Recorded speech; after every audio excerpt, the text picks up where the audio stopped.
ഇട്ടിമാണി എന്ന സിനിമയിൽ മാർഗംകളി അവതരിപ്പിച്ചപ്പോൾ പലരും എന്നോട് ചോദിച്ചു, ലാൽ മാർഗംകളി പഠിച്ചിട്ടുണ്ടോ എന്ന്. വർഷങ്ങൾക്ക് മുമ്പ് കമലദളം എന്ന സിനിമയിൽ നൃത്തം ചെയ്തപ്പോഴും പലരും ചോദിച്ചു, ലാൽ നൃത്തം പഠിച്ചിട്ടുണ്ടോ എന്ന്. വാനപ്രസ്ഥം എന്ന സിനിമയിൽ കഥകളി ആടിയപ്പോൾ, പൂതന മോക്ഷം അവതരിപ്പിച്ചപ്പോഴെല്ലാം ചോദിച്ചു, ലാൽ കഥകളി പഠിച്ചിട്ടുണ്ടോ എന്ന്. എല്ലാറ്റിനും എന്റെ ഉത്തരം ഇല്ല, ഇല്ല, ഇല്ല എന്ന് തന്നെയായിരുന്നു. ഞാൻ ഇവയൊന്നും പഠിച്ചിട്ടില്ല. എന്നാൽ ഇവയെല്ലാം എന്നിലുണ്ടായിരുന്നു. ആവശ്യം വന്നപ്പോൾ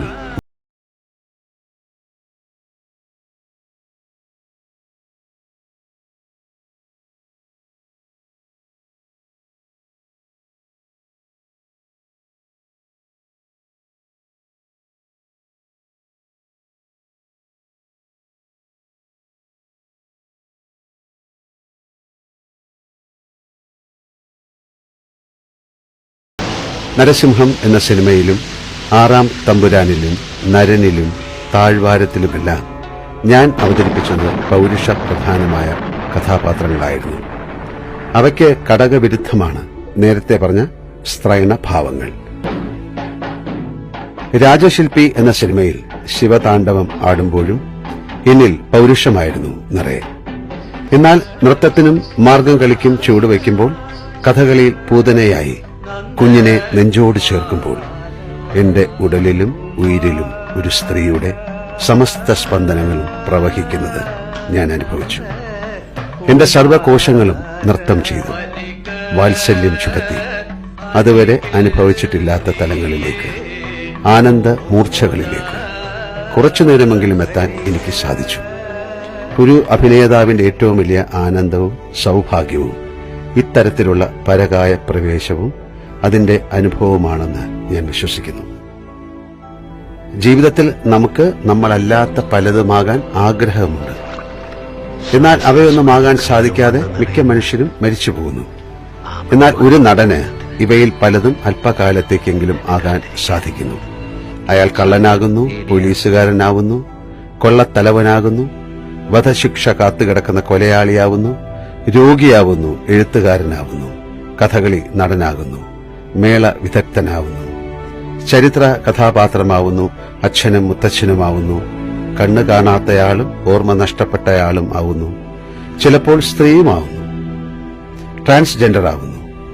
ഇതെല്ലാം ഒറ്റ ശരീരത്തിന്റെ ചുറ്റളവിൽ അയാൾ സാധ്യമാക്കുന്നു. ഇതിനർത്ഥം ഇവയെല്ലാം നമ്മളിലുണ്ട് എന്നതാണ്. മനുഷ്യന്റെ മസ്തിഷ്കത്തെക്കുറിച്ച് പറയാറുണ്ട്, അതിന്റെ സാധ്യതകളിൽ വളരെ വളരെ ചെറിയൊരു ഭാഗം മാത്രമേ നാം ഉപയോഗിക്കുന്നുള്ളൂ. അതുപോലെ തന്നെയാണ് ശരീരത്തിന്റെയും മനസ്സിന്റെയും സാധ്യതകളും. ഭാരതം എത്രയോ നൂറ്റാണ്ടുകൾക്ക് മുമ്പേ അർദ്ധനാരീശ്വര പ്രകൃതിയെ സങ്കല്പിച്ചിരുന്നു. പാതി പുരുഷനും പാതി സ്ത്രീയും. ഇൻ യാൻ എന്ന് ചൈനയും താവോയും പറയും. ഇങ്ങനെയെങ്കിൽ മാത്രമേ എല്ലാം സന്തുലിതമാവൂ. ഏതെങ്കിലും ഒന്ന് മറ്റേതിനെ അധികരിക്കുമ്പോൾ ജൈവശാസ്ത്രപരമായ വ്യത്യാസങ്ങൾ വരുന്നു. ശുദ്ധകലയുടെ എല്ലാ വിഭാഗങ്ങളും സ്ത്രൈണമായ അവസ്ഥയിൽ നിന്നാണ് ഉണ്ടാവുന്നത്. അങ്ങനെ സാധിക്കൂ. മനുഷ്യന്റെ ലോലവും ലാസ്യവുമായുള്ള എല്ലാം ചെന്ന് തൊടുന്നത് നമ്മിലെ തന്നെ ഈ സ്ത്രൈണാവസ്ഥയെ ആണ്. ഈ അർദ്ധനാരീശ്വര ഭാവത്തിൽ നിന്നാണ് എല്ലാ മഹത്തായ സൃഷ്ടികളും സംഭവിച്ചിരിക്കുന്നത്. അങ്ങനെ വരുമ്പോൾ സ്ത്രീയാണോ പുരുഷനാണോ വലിയ ആൾ എന്ന ചോദ്യത്തിന് എന്ത് പ്രസക്തിയാണുള്ളത്? നടന്മാരായ ദിലീപും ജയസൂര്യയും ട്രാൻസ്ജെൻഡേഴ്സായി അഭിനയിച്ചിട്ടുണ്ട്. അതിന്റെ അനുഭവത്തെക്കുറിച്ച് ഞാൻ അവരോട് ചോദിച്ചിട്ടുണ്ട്.